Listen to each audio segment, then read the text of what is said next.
LDFിന്റെ പ്രകടന പത്രികയിൽ ഉൾപ്പെടുത്തിയിട്ടുള്ള വനമേഖലയുമായി ബന്ധപ്പെട്ട ബഫർ സോൺ, മാനിപ്പുലേഷൻ സോൺ എന്നിവ കോതമംഗലം നിയോജക മണ്ഡലത്തിലെ ജനങ്ങളെ പ്രതികൂലമായി ബാധിക്കുന്നതാണെന്ന് UDF വിശദീകരിച്ചു.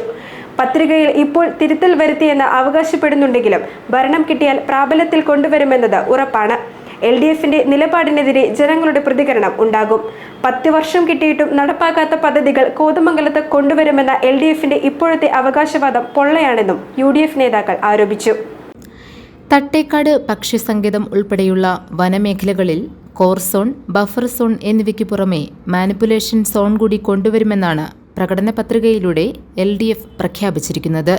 ഇത് വനമേഖലയോട് ചേർന്നുള്ള ജനങ്ങളോടുള്ള വെല്ലുവിളിയാണെന്ന് കോതമംഗലത്തെ UDF നേതാക്കൾ ആരോപിച്ചു. ജനജീവിതം ദുസ്സഹമാക്കുന്നതാണ് ഈ നടപടി. സർക്കാർ മുമ്പ് പ്രതിഷേധത്തെ തുടർന്ന് മാറ്റിവെച്ച തീരുമാനമാണ് പ്രകടന പത്രികയിലൂടെ പുറത്തുവന്നിരിക്കുന്നത്. പ്രകടന പത്രികയിൽ തിരുത്തൽ വരുത്തിയെന്ന പ്രഖ്യാപനം വിശ്വാസയോഗ്യമല്ല. ഭരണം കിട്ടിയാൽ ഈ നയം വീണ്ടും കൊണ്ടുവരുമെന്ന് ഉറപ്പാണ്.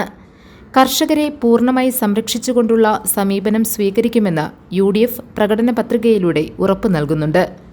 ഇത് സംരക്ഷിത വനമായി കണക്കാക്കുന്ന പ്രദേശത്തല്ല ഈ മാനിപ്പുലേഷൻ സോൺ വരുന്നത്. റവന്യൂ ലാൻഡിലേക്കാണ് ഈ സോൺ കടന്നു വരുന്നത്. ആളുകൾ കാലാകാലങ്ങളായി പൈതൃകമായി പാരമ്പര്യമായി കൈവശം വെച്ച് കരമടക്കുന്ന റവന്യൂ ലാൻഡിലേക്കാണ് ഈ മാനിപ്പുലേഷൻ സോൺ എന്ന് പറഞ്ഞ് ഇപ്പോൾ ഇവർ തന്നെ പ്രഖ്യാപിച്ചിട്ടുള്ള ഈ സോൺ കടന്നു വരുന്നത്. 1972 വനനിയമമാണ് ഈ പ്രശ്നങ്ങൾക്കൊക്കെ കാരണമെന്ന് സംസ്ഥാന ഗവൺമെന്റും CPM-ഉം എല്ലാ വന്യമൃഗ ആക്രമണങ്ങളും വനാതിർത്തിയുമായി ബന്ധപ്പെട്ട പ്രശ്നങ്ങൾ ഉണ്ടാകുമ്പോഴൊക്കെ പറയുമ്പോഴും ഈ പ്രശ്നം സ്വന്തം പ്രകടന പത്രികയിൽ പോലും ഈ മേഖലയുമായി ചേർന്ന് കിടക്കുന്ന ആളുകളോട് ഇത്ര വലിയ ഗുരുതരമായ വെല്ലുവിളി ഉയർത്തിക്കൊണ്ടാണ് ഈ പ്രകടന പത്രിക പുറത്തിറക്കിയിട്ടുള്ളത്. അതുകൊണ്ട് കോതമംഗലത്തെ CPM നേതാക്കന്മാരോടും ഇടതുപക്ഷ സ്ഥാനാർത്ഥിയോടും ഞങ്ങൾക്ക് സൂചിപ്പിക്കാനുള്ളത്, നിങ്ങൾക്ക് ഇതുമായി ബന്ധപ്പെട്ട് ഏതെങ്കിലും തരത്തിലുള്ള മറുപടി പറയാനുണ്ടെങ്കിൽ അതിന് മറുപടി പറഞ്ഞിട്ട് വേണം വോട്ടർമാരെ സമീപിക്കാൻ എന്നുള്ളതാണ് ഞങ്ങൾക്ക് സൂചന. വന്യജീവി ശല്യം പരിഹരിക്കാൻ ശാസ്ത്രീയ പഠനത്തിലൂടെ പ്രതിരോധ മാർഗം കണ്ടെത്തി നടപ്പാക്കും. തങ്കളം കാക്കനാട് 4-വരിപ്പാത, ചേലാട് സ്റ്റേഡിയം തുടങ്ങി കോതമംഗലത്ത് മുടങ്ങിക്കിടക്കുന്ന പദ്ധതികൾ നടപ്പാക്കുമെന്ന LDFിന്റെ അവകാശവാദത്തെ UDF തള്ളിക്കളഞ്ഞു. 10 വർഷം ഒന്നും ചെയ്യാതിരുന്ന ശേഷം LDFും MLAയും നടത്തുന്ന അവകാശവാദം പരിഹാസ്യമാണ്. ഷിബു തെക്കുംപുറം തെരഞ്ഞെടുക്കപ്പെട്ടാൽ പദ്ധതികൾ പൂർത്തീകരിക്കുമെന്ന് തെരഞ്ഞെടുപ്പ് കമ്മിറ്റി ചെയർമാൻ ഷമീർ പനക്കൽ പറഞ്ഞു.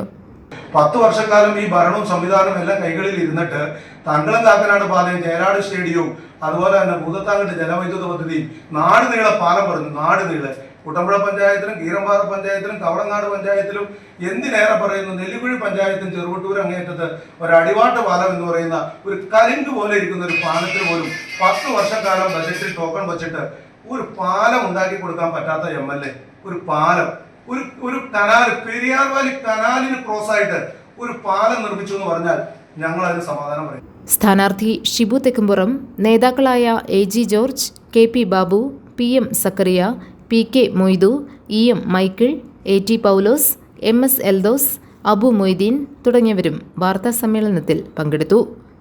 GTV news, Kothamangalam.